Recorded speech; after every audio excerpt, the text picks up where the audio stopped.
పిత పుత్ర పవిత్రాత్మ నామమున ఆమేన్. ప్రభు మీ అందరితో ఉండునుగాక, మీ ఆత్మతోనూ ఉండునుగాక. క్రీస్తునందు ప్రియ సహోదరి సహోదరులారా, సామాన్య కాల 29వ ఆదివార దివ్య వాక్య ధ్యానాంశమునకు మిమ్మందరినీ ప్రభువైన యేసుక్రీస్తు నామమున ఆహ్వానించుచు ఉన్నాము. ఈనాటి వాక్య ధ్యానాంశము ఆధ్యాత్మిక జీవితములో సాతానును ఓడించటం ఎలా, కుటుంబ జీవితములో సాతానును ఓడించటం ఎలా, ఆధ్యాత్మిక క్రైస్తవ సంఘ జీవితములో సాతానును ఓడించటం ఎలా, సమాజములో ఉన్న దుష్ట శక్తులను, అంధకార శక్తులను, రాజకీయ శక్తులను ఓడించటం ఎలా అనే విషయాలను మనము క్షుణ్ణముగా తెలుసుకోవటానికి ప్రయత్నం చేద్దాం. దేవుని బిడ్డలారా, భక్తుడైన పౌలు గారు ఎఫెసీలకు రాసినటువంటి లేఖ 6వ అధ్యాయము 18వ వచనములో ఈ విధంగా మనందరికీ తెలియచేస్తూ ఉన్నారు. ఎఫెసీలకు రాసినటువంటి లేఖ 6వ అధ్యాయము 18వ వచనాన్ని ఒకసారి మీకోసం నేను చదివి వినిపిస్తాను. ప్రియమైన దేవుని బిడ్డలారా, ఆత్మ ప్రేరణను అనుసరించి అన్ని సమయముల యందును విజ్ఞాపనలతో ప్రార్థించండి. కనుకనే పట్టుదలతో మెలకువగా ఉండండి. పవిత్ర ప్రజల కొరకై సదా ప్రార్థన చేయండి అని భక్తుడైన పౌలు గారి ద్వారా ప్రభువే స్వయంగా మాట్లాడుతూ ఉన్నారు. దేవుని బిడ్డలారా, అంటే అన్ని సమయాల యందు విజ్ఞాపనలతో కూడిన పట్టుదల కలిగిన పవిత్రమైన ప్రజల కోసం ప్రార్థన చేయండి అని అంటున్నారు. అంటే దాని అర్థం ఏంటి? ఎవరిపై అయినా, ముఖ్యముగా దుష్ట శక్తులపై, పాపపు శక్తులపై యుద్ధము చేసి గెలవాలి అంటే ప్రార్థనని ఒక ఆయుధముగా చేసుకోండి అని భక్తుడైన పౌలు గారు తెలియచేస్తూ ఉన్నారు. మీ ముందు నేను కొన్ని ఉదాహరణలను ఉంచుతాను.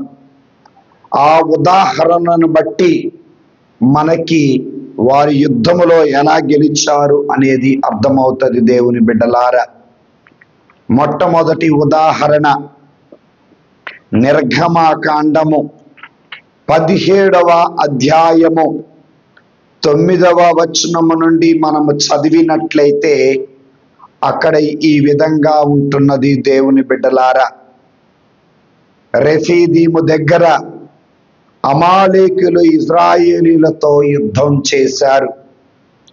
అంతటా మోషే యెహోషువతో, నీవు తగినంత వీరులను ఎన్నుకొని రేపు పొద్దుట అమాలేకీలతో యుద్ధము చేయుటకు వెళ్ళము అని చెప్పి మోషే యెహోషువతో పలుకుతాడు. బిడ్డలారా, మోషే చెప్పినట్లుగా యెహోషువ యుద్ధ వీరులను ఎన్నుకొని అమాలేకీలపై యుద్ధానికి వెళ్ళటం జరిగింది. అలా అమాలేకీలపై యుద్ధానికి వెళ్ళినప్పుడు మోషే ఏం చేశాడో తెలుసా? రాజదండమును చేత పట్టాడు. అహరోనును, హూరు అనే ఇద్దరు యాజకులను పర్వతము మీదకు తీసుకుని వెళ్ళాడు. రెండు చేతులను పైకి లేపి ప్రార్థన చేశారు. మోషే రెండు చేతులు పైకి లేపి ప్రార్థన చేస్తూ ఉన్నంతసేపు ఇజ్రాయేలీలది పై చెయ్యిగా ఉన్నది. మోషే అలసిపోయి ఎప్పుడైతే తన రెండు చేతులను దించాడో అప్పుడు ఇజ్రాయేలీలకు వెనకడుగు వేయటం ప్రారంభించారు. దీనిని గమనించినటువంటి అహరోను మరియు ఊరు ఒక పెద్ద రాతిని తీసుకుని వచ్చి దాని మీద మోషేను కూర్చోబెట్టి మోషేకి కుడి వైపున ఒకరు, ఎడమ వైపున మరి ఒకరు నిలబడి తన రెండు చేతులను పైకి లేపి మరలా ప్రార్థన చేయటం ప్రారంభిస్తారు. ఈ విధంగా పొద్దుగూకే వరకు, సూర్యుడు అస్తమించే వరకు వీరు ప్రార్థన చేస్తూనే ఉంటారు. ఇలా ప్రార్థన చెయ్యగా ఇజ్రాయేలు ప్రజలు అమాలేకీయులపై యుద్ధాన్ని గెలిచారు అని పలికారు. అప్పుడు మోషే అంటారు, యావే నా ధ్వజము, యావే నా విజయము, యావే వలన నాకు విజయము దక్కింది అని అంటున్నారు. ప్రియ దేవుని బిడ్డలారా, వింటున్నారా?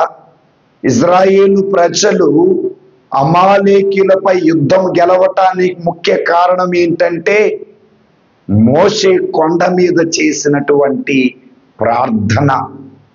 ఆ ప్రార్థనా బలముతోటి కింద వారు విజయము, యుద్ధం గెలిచారంటున్నారు. ఇక్కడ కొన్ని విషయాలు మనం గమనించుదాం.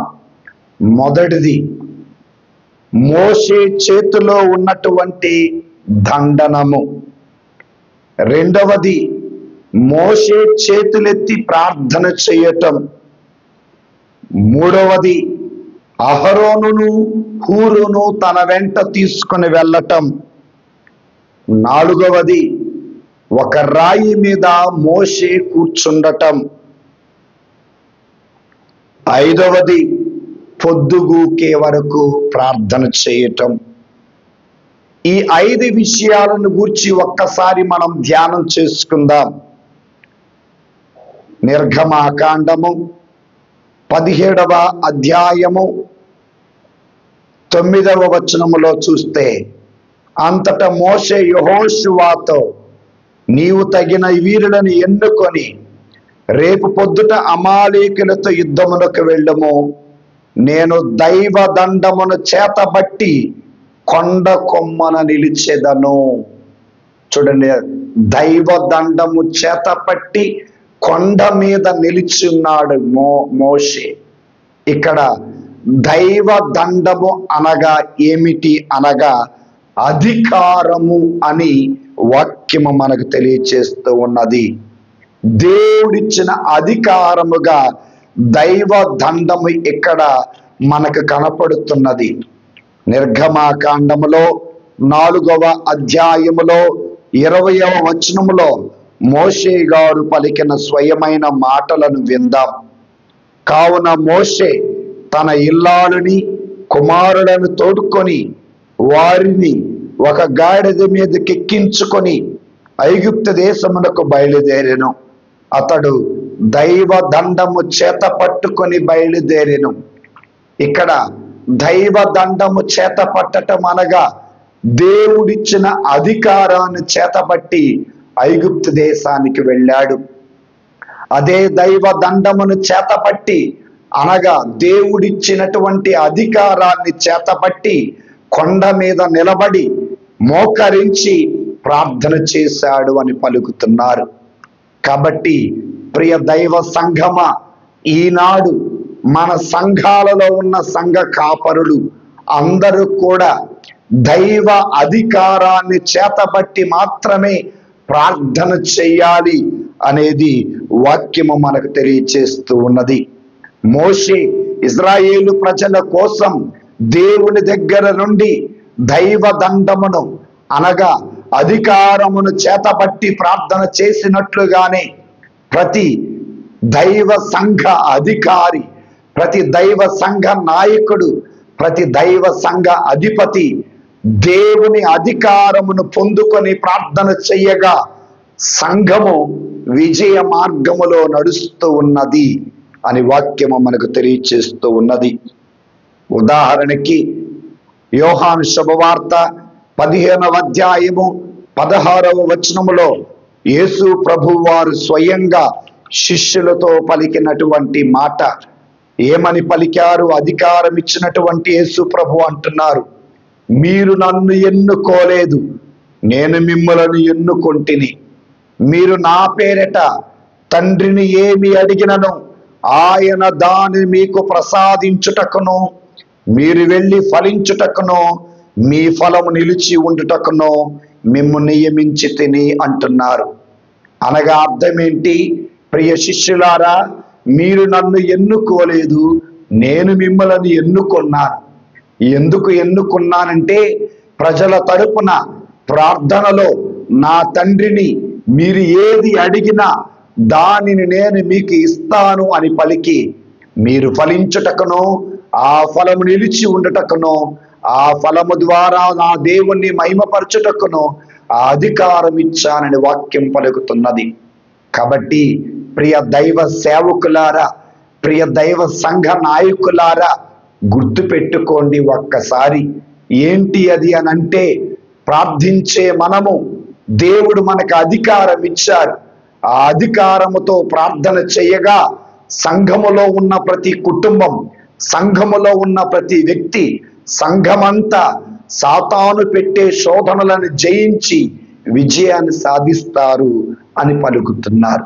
కాబట్టి మోషే చేతుల్లో ఉన్న దైవ దండము దేనికి గుర్తుగా ఉన్నది అని అంటే అధికారానికి గుర్తుగా ఉన్నది అని వాక్యము పలుకుతున్నది.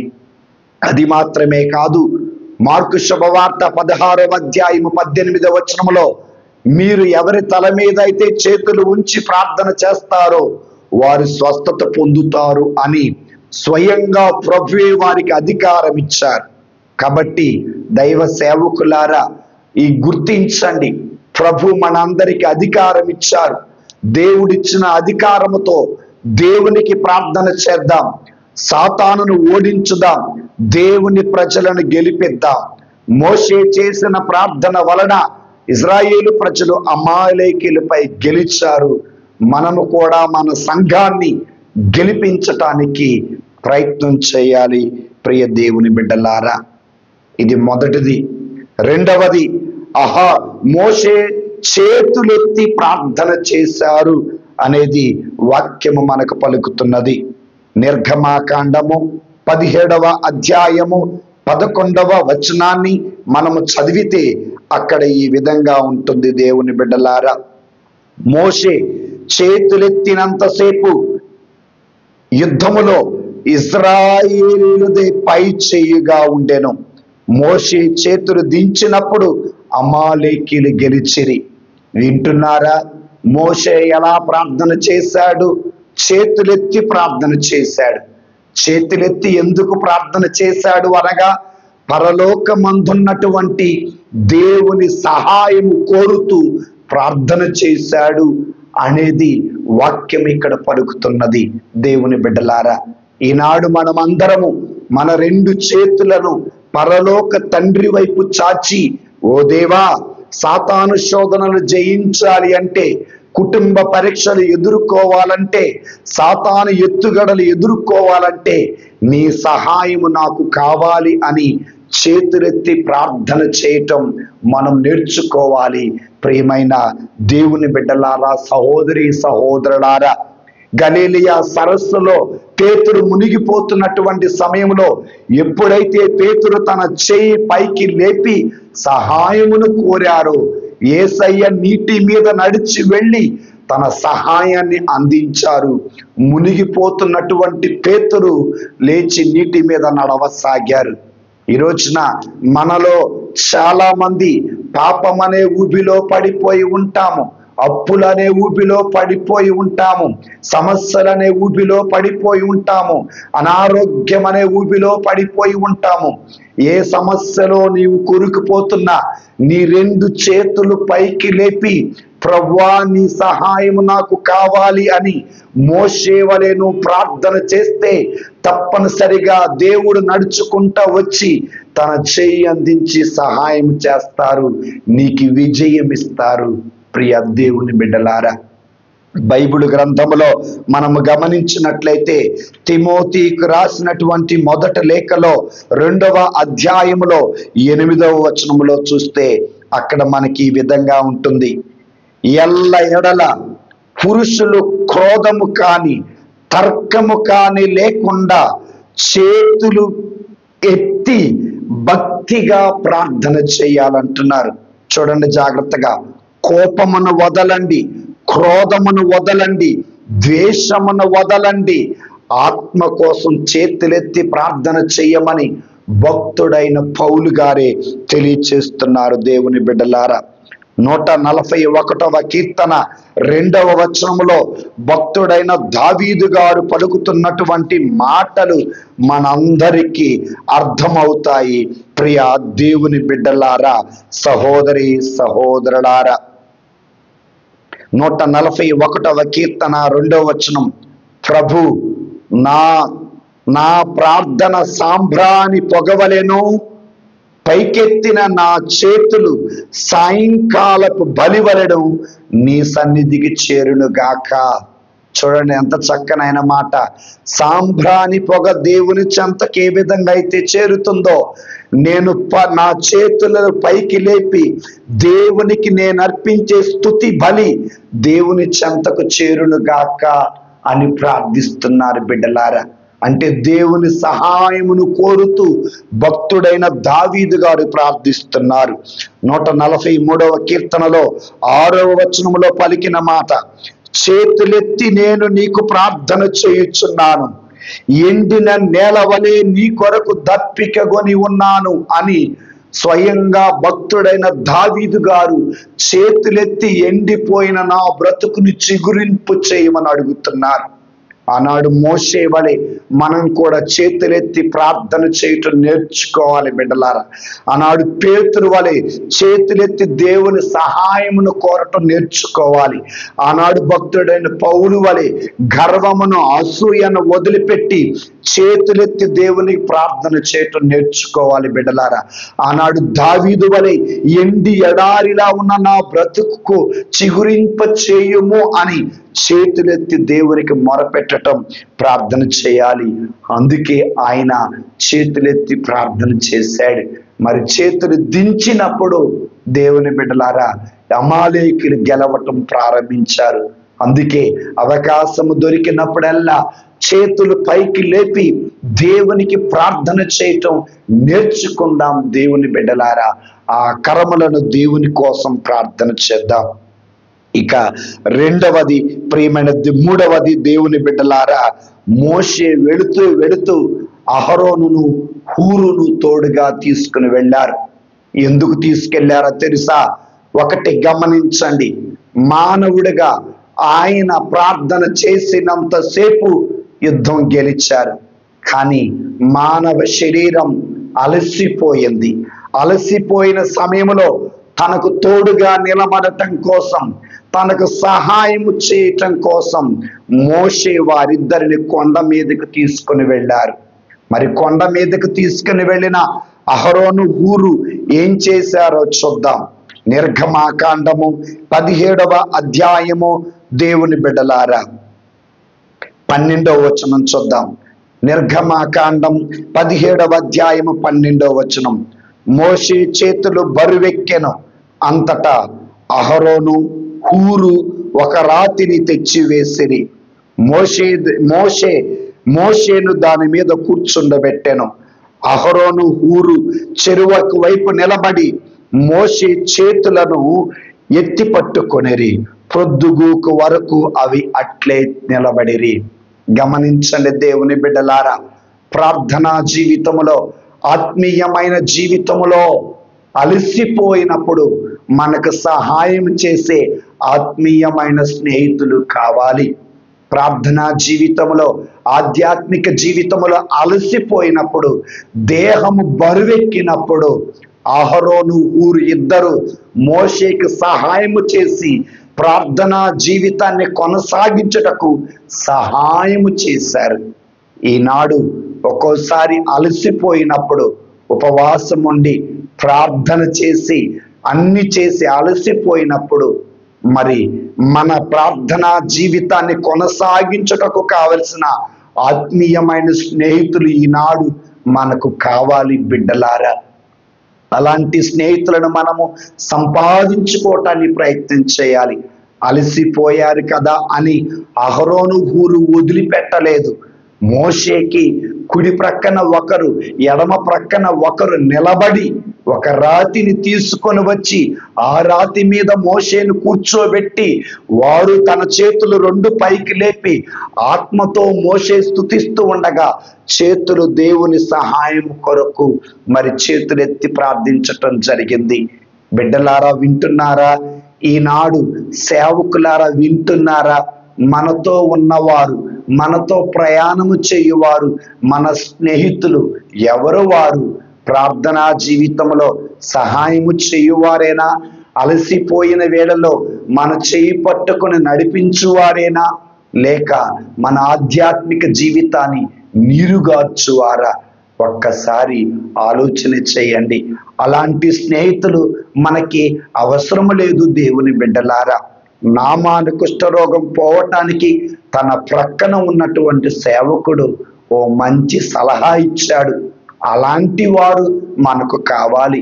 నామాను ఇంటిలో ఉన్నటువంటి పనిపిల్ల ఓ మంచి సలహా ఇచ్చింది. అలాంటి వారు ఈనాడు మనకు కావాలి. మోషేకి సహాయం చేసిన అహరోను ఊరు లాంటి వారు కావాలి. అందుకే ఆధ్యాత్మిక జీవితంలో సహాయము చేయటం కోసమై యేసయ్య ఇద్దరిద్దరిని చొప్పున వెళ్ళమని లూకా శుభవార్త 10వ అధ్యాయము 1వ వచనములో చెప్పటం జరిగింది. ప్రియ దేవుని బిడ్డలారా, ప్రియ సహోదరి సహోదరులారా, గమనించండి. లూకా శుభవార్త 10వ అధ్యాయము 1వ వచనం. ఆ పిమ్మట ప్రభువు 72 నియమించి తాను స్వయముగా వెళ్ళవలసిన ప్రతి పట్టణమునకు ప్రతి ప్రాంతమునకు వారిని ఇద్దరిద్దరిని చొప్పున పంపెను. చూడండి ఎంత చక్కనైన మాట ప్రభు పలుకుతున్నారు. యేసు ప్రభు వారు ఎక్కడికైతే వెళ్ళాలి అనుకుంటున్నారో అలాంటి ప్రదేశానికి ఇద్దరిద్దరిని చొప్పున పంపించారు. ఎందుకు ఇద్దరిద్దరు చొప్పున పంపించారు? ఎందుకు మోషే ఇద్దరిని తీసుకెళ్లారు అంటే ఆధ్యాత్మిక జీవితంలో అలసిపోయిన వేళల్లో తోడుగా ఉండి సహాయము చేయటం కోసం. రెండవది మత్తయి శుభవార్త 18:20 ప్రకారము ఎక్కడైతే ఇద్దరు లేదా ముగ్గురు నా నామమున చేరి ప్రార్థిస్తారో వారి మధ్యలో నేను ఉంటాను అని పలికినట్లుగా అక్కడ వాక్యము పలుకుతుంది. అది మాత్రమే కాదు, ఇద్దరు లేదా ముగ్గురు కలిపి చెప్పిన సాక్ష్యము చెల్లుతుంది అని తెలియచేయటం కోసం వారు ముగ్గురుగా వెళ్ళటం జరిగింది. కాబట్టి దేవుని సేవ చేస్తున్న దేవుని సేవకులారా, మీకు సహాయకులను ప్రోత్సహించండి. ఆధ్యాత్మిక జీవితంలో సహాయకులను ప్రోత్సహించుటకు ప్రయత్నం చేయండి దేవుని బిడ్డలారా. ఇక 4వది, ఒక రాయిని తీసుకొని వచ్చి అక్కడ పెట్టి దాని మీద మోషేను కూర్చోబెట్టారు అని నిర్గమాకాండములో 17వ అధ్యాయములో 12వ వచనంలో మనం చూస్తూ ఉన్నాము. ప్రియ దేవుని బిడ్డలారా, సహోదరి సహోదరులారా, 12వ వచనం చదువుతున్నాను, చాలా జాగ్రత్తగా వినండి. మోషే చేతులు బరువెక్కెను, అంతటా అహరోను ఊరు ఒక రాతిని తెచ్చి వేసిరి, మోషే దాని మీద కూర్చుండెను. ఇక్కడ మోషే రాయి మీద కూర్చొని తన ప్రార్థనా జీవితాన్ని కొనసాగించాడు అనేది మనం చూస్తున్నాం. ప్రియమైన దేవుని బిడ్డలారా, అలసినటువంటి వేళల్లో దైవ శక్తి అనేది మనకి చాలా అవసరం. ఇక్కడ ఈ రాయి దేనిని సూచిస్తూ ఉన్నది అంటే క్రీస్తును సూచిస్తూ ఉన్నది అని వాక్యము పలుకుతున్నది దేవుని బిడ్డలారా. మత్తయి శుభవార్తలో 16వ అధ్యాయంలో 18వ వచనంలో చూసినట్టయితే యేసు ప్రభు వారు పలికిన మాట, పేతురు గారితో పలికినటువంటి మాటలు ఒక్కసారి మనము ఆలకించుదాం దేవుని బిడ్డలారా. నీవు పేతురువు, ఈ రాతి మీద నా సంఘము నిర్మించదవు, నరక శక్తులు దీనిని జయింపజాలవు అన్నారు. ఇక్కడ రాయి అనగా దేవుని వాక్యాన్ని సూచిస్తుంది. ఇక్కడ రాయి అనగా క్రీస్తు ప్రభువును కూడా సూచిస్తుంది. అంటే నరుడుగా అలసిపోయి, నరుడుగా శక్తిని కోల్పోయినటువంటి మోషే ఇక క్రీస్తు అనే మహారాతి మీద కూర్చొని, దేవుని వాక్యం అనే మహారాతి మీద కూర్చొని, అంటే తనను తాను స్థాపించుకొని, తనను తాను నిర్మించుకొని ఇక ఎక్కువ బలంగా ప్రార్థన చేస్తున్నాడు దేవుని బిడ్డలారా. పేతురు గారు రాసినటువంటి మొదటి లేఖలో కూడా ఆయన ఏమంటున్నారు 2వ అధ్యాయంలో 1వ వచనం నుండి, సజీవ శిల అయిన క్రీస్తు నుండి మీరు నేర్చుకోవాలి అని పలుకుతున్నారు దేవుని బిడ్డలారా. అందుకే పేతురు గారు రాసినటువంటి మొదటి లేఖలో మనం చూసినట్లయితే 2వ అధ్యాయంలో చక్కగా ఉంటుంది దేవుని బిడ్డలారా. నిరుపయోగమైనదిగా మనుషులచే తిరస్కరింపబడి అమూల్యమైనదిగా దేవుని చేత ఎన్నిక చేయబడిన సజీవ శిలయగు ప్రభువుని సమీపించండి. అలసిపోయినటువంటి మోషే గారు ఇక్కడ ప్రభువుని సమీపించటం జరిగింది దేవుని బిడ్డలారా. ఈరోజున ఏంటి అంటే దేవుని బిడ్డల క్రీస్తు అనే రాతి మీద కూర్చొని ప్రార్థన చేయటం జరిగింది. అలా ప్రార్థన చేసినప్పుడు మరింత శక్తిని పొందుకున్నారు. ఆత్మ ఉజ్జీవంగా ఉంది, ఆత్మ వెలిగి ఉంది, ఆత్మ జీవం కలిగి ఉంది. శరీరము బలహీనమైనప్పుడు ప్రక్కన వారు సహాయం చేశారు. ఈ రోజున మనము కూడా మన బ్రతుకులను క్రీస్తులో స్థాపించుకోవాలి, సత్యమునందు ప్రతిష్ఠించుకోవాలి. సత్యం అనే రాతి అనే వాక్యం మీద మనం ప్రతిష్ఠించుకోవాలి. అలా ప్రతిష్ఠించుకొని ప్రార్థన చెయ్యగా దేవుని బిడ్డలారా, తప్పనిసరిగా ఇజ్రాయేలు ప్రజల వలె మనం కూడా గెలుస్తామనేది వాక్యం పలుకుతుంది. మోషే ఎప్పటి వరకు ప్రార్థన చేశాడు?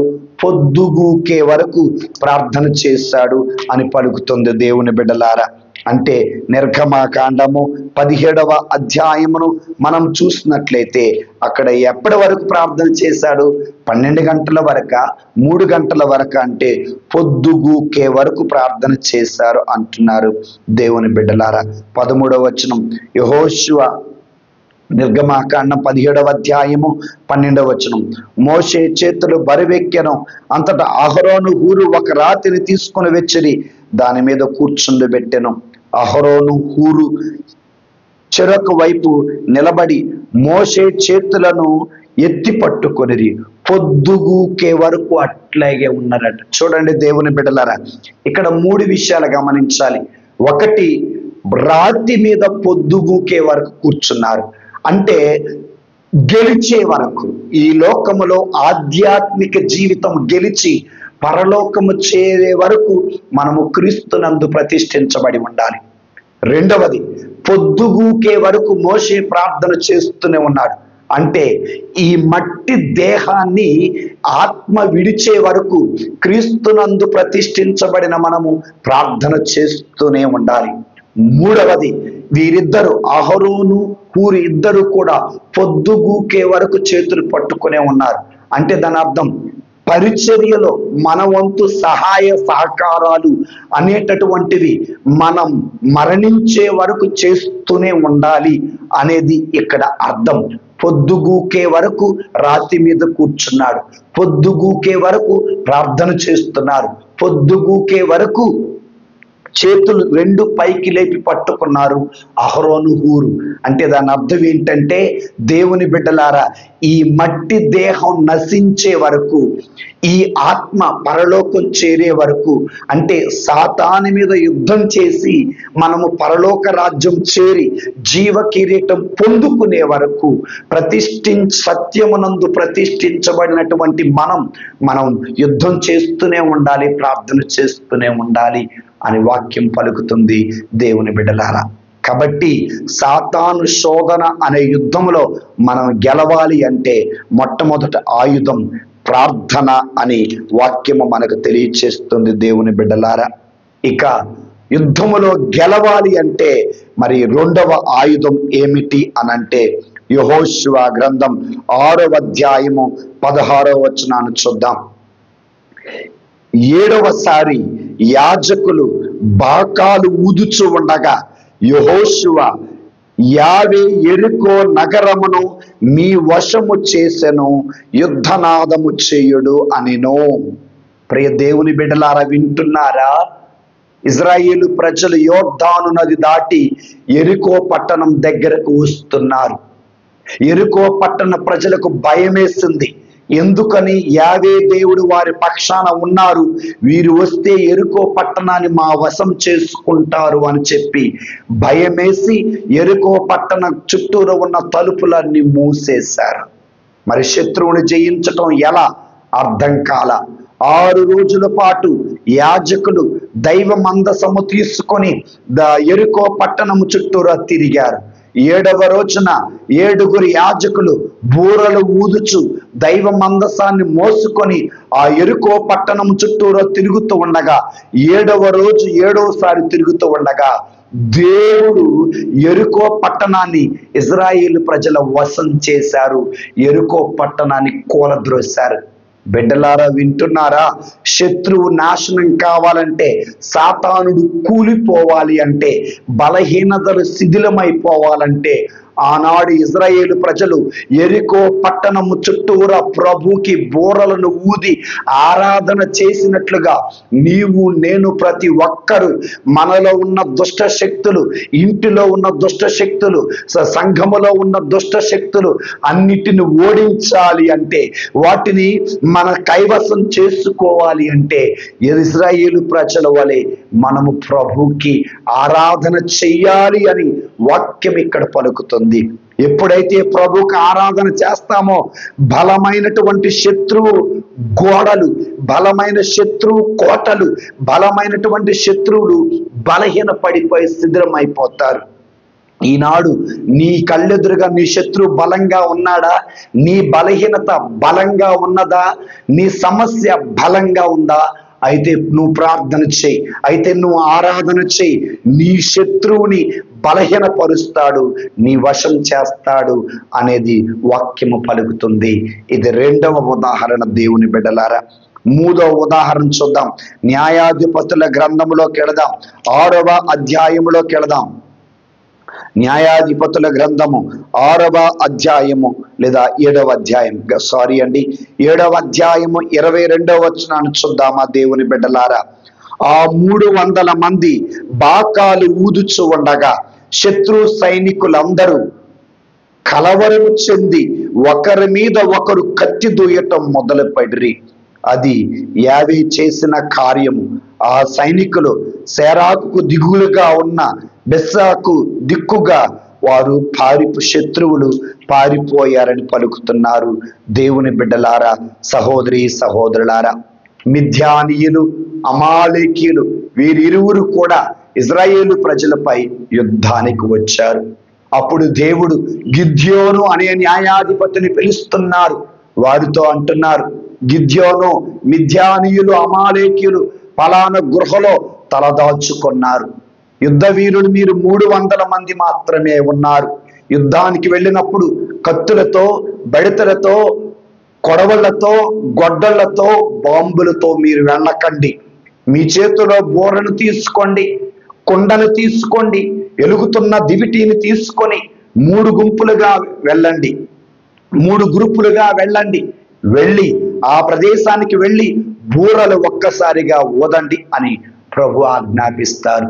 ప్రభు ఆజ్ఞాపించినట్లుగానే గిద్యోను 300 మందిని 3 భాగాలుగా చేసి మొట్టమొదట గిద్యోను ఆ గృహం మీదకు వెళ్ళి బూరలను ఊదారు. ఎప్పుడైతే 300 మంది బూరలు ఊదారో శత్రువులు ఒకరిని ఒకరు చూసుకొని చంపుకోవటం ప్రయత్నం చేస్తున్నారు. ఒకరి మీద ఒకరు కాలు దుయ్యటం ప్రారంభించారు. ఒకరి మీద ఒకరు కత్తి వాళ్ళను వాళ్ళే చంపుకోవటం. చూడండి, వింటున్నారా బిడ్డలారా? మనం ఎప్పుడైతే బూరలతో ప్రభుని స్తుతిస్తామో, మనం ఎప్పుడైతే బూరలతో ప్రభుని ఆరాధిస్తామో, మనం శత్రు మీద చెయ్యి వేయవలసిన అవసరం లేదు. ఆనాడు ఇశ్రాయేలు ప్రజలు యెరికో పట్టణం మీద చేతులు వేయలేదు. ఈనాడు గిద్యోను 300 మందితో అమాలేకీల మీద కానీ మిద్యానీయుల మీద కానీ తన చేతిని వేయలేదు. వాళ్ళల్లో వాళ్ళే చంపుకునేలా చేశారు. అనగా ఎప్పుడైతే మనము బూరలతో ప్రభుని స్తుతిస్తామో అప్పుడు సాతానుడు బలహీన పడిపోయి తన జాతిని, తన సంతతిని, తన అనుచరులను తానే చంపుకుంటాడు. దేవుని బిడ్డలారా, వింటున్నారా? నీ కళ్ళెదురుగానే సాతానుడు ఉన్నాడు.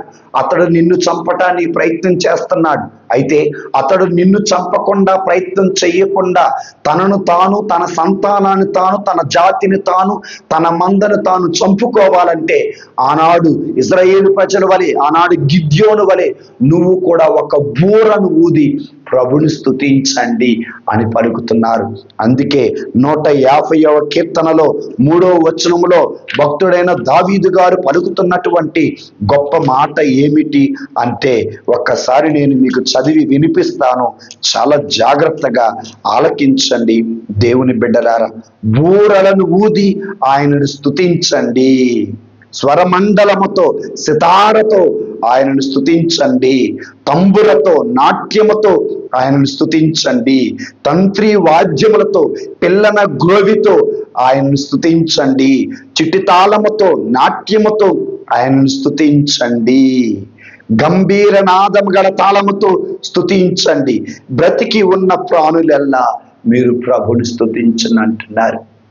దేవుని బిడ్డలారా, వింటున్నారా? మరి గిద్యోను చేసింది అదే. గిద్యోను 300 మంది యుద్ధ వీరులతో వెళ్ళారు. మిద్యానీయులను, అమాలేకీయులు వాళ్ళను వాళ్ళు కత్తితో పొడుచుకునేలా చేశారు, చల్లా చెదరయ్యేలా చేశారు. ఈ రోజున నీ ఇంట్లోనే, నీ ఇంటి చుట్టూరా, నీ గ్రామంలోనే నీ ప్రార్థన జీవితం చూసి, నీ తగ్గింపుతనం చూసి, నీ వాక్యాన్ని చూసి, నీ పరిచర్యను చూసి అసూయపడుతూ నిన్ను నాశనం చేయటానికి ప్రయత్నం చేస్తున్నారా? అయితే ఈ సమయమందు నువ్వు భయపడమాక. శత్రువు ఎంత బలవంతుడైనా, దేవుని బిడ్డ ఒక్కడివే అయినా తంబురతో ప్రభుని స్తుతించో. ఆ శత్రువు వాడి నాశనం చేసుకుంటాడు, శిథిలమైపోతాడని వాక్యం పలుకుతుంది. కాబట్టి శత్రువుపై యుద్ధం సాధించాలంటే, ఆధ్యాత్మిక జీవితంలో యుద్ధాన్ని గెలవాలి అంటే, కుటుంబ జీవితంలో యుద్ధంలో గెలవాలంటే మనము కూడా గిద్యోను వలె ప్రభుని స్తుతించుటకు ప్రయత్నం చేయాలి అని వాక్యము మనకు బోధిస్తుంది. దేవుని బిడ్డలారా, మరి దైవ సేవకులారా, బంధింపబడినటువంటి మనం లోక శక్తులు, రాజకీయ శక్తులు, కుల శక్తుల్లో బంధింపబడినటువంటి మనం మంచి చేస్తున్నాం. 10 మంది బాగుపడాలి, ఆకలి తీరాలి, బాగా చదువుకోవాలి, సమాజంలో ఉన్నతమైన స్థాయికి రావాలి అని విద్యనిస్తున్నాం, నీడనిస్తున్నావు, గుడ్డనిస్తున్నావు, కూడునిస్తున్నావు, ఈ మంచిని నేర్పుతున్నావు. అయినా శత్రువులు, అన్యులు నీ మీద కాలు దూస్తున్నారా? అయితే ఏం చేయాలో చూద్దాం రా. అపోస్తల కార్యాలు 12వ అధ్యాయము 25వ వచనము నుండి మనం చూస్తే అక్కడ ఈ విధంగా ఉంటుంది. అపోస్తల కార్యాలు 16వ అధ్యాయం 25వ వచనం, పౌలు శిలాసులు చెరసాలలో బంధింపబడ్డారు. ఒళ్ళంతా గాయాలు, కాళ్ళకు సంకెళ్ళు, చేతులకు సంకెళ్ళు. వీళ్ళు చేసిన పాపం ఏంటి? వీళ్ళు చేసిన నేరం ఏంటి? ఒక బానిస పిల్ల బ్రతుకుని బాగు చేయటమా? అవును బిడ్డలారా, ఈనాడు క్రైస్తవ సమాజానికి చదువు నేర్పుతుంది, సమాజానికి విద్యను అందిస్తుంది, సమాజానికి వైద్యాన్ని అందిస్తుంది, సమాజానికి ఆకలి తీరుస్తుంది, సమాజంలో అణగారినటువంటి వారిని లేవనెత్తటానికి ప్రయత్నం చేస్తుంది. దీనిని చూస్తున్న అనేక మంది దుష్ట శక్తులు అనేక మంది మత ద్రోహులు, అనేక మంది కుల ద్రోహులు, అనేక మంది ప్రజలు ఏం చేస్తున్నారు? సేవకులను పట్టుకొని చంపుతున్నారు, సేవకులను పట్టుకొని చెరసాలలో పడేస్తున్నారు, సేవకులను పట్టుకొని నిందలేస్తున్నారు. అయితే సేవకులారా భయపడకండి, అయితే సేవకులారా బాధపడకండి. పౌలు శిలాసుల వలె మనం కూడా ప్రార్థన చేద్దాం. ఎందుకంటే మన దేవుడు సర్వశక్తిమంతుడు, మన దేవుడు జీవం కలిగిన వాడు, మన దేవుడు మన ప్రార్థన వినగలిగిన వాడు. పౌలు శిలాసులు కూడా అర్ధరాత్రి 12 గంటల వేళలో దేవుని స్తుతి గీతాలు పాడారు. అప్పుడు భూకంపం వచ్చింది, జైలు పునాదులు కదిలాయి, చెరసాల గోడలు బద్దలైపోయాయి, చెరసాల తలుపులు కింద పడిపోయాయి, అందులో బంధితుల సంఖ్యలన్నీ తెగి కింద పడిపోయాయి. గమనించండి, శత్రువును ఓడించాలంటే స్తుతి గీతాలు పాడాలి. అది ఏ శత్రువైనా, అన్యమత శత్రువైనా, ఏడిపించేవాడైనా, బాధ పెట్టేవాడైనా, చెరసాలలో వేసేవాడైనా, నిందలేసేవాడైనా, ప్రభువుకు తెలుసు నిన్ను ఎలా విడిపించుకోవాలో, ప్రభువుకు తెలుసు ఆ శత్రువు కళ్ళు ఎలా కప్పాలో, ప్రభువుకు తెలుసు ఆ శత్రువుని ఎలా ఓడించాలో. మన పని ఒకటే, దేవునికి స్తుతి గీతాలు పాడుదాం. పౌలు శిలాసుల వలె మనము స్తుతించుదాం, ఆరాధించుదాం, మహిమపరచుదాం.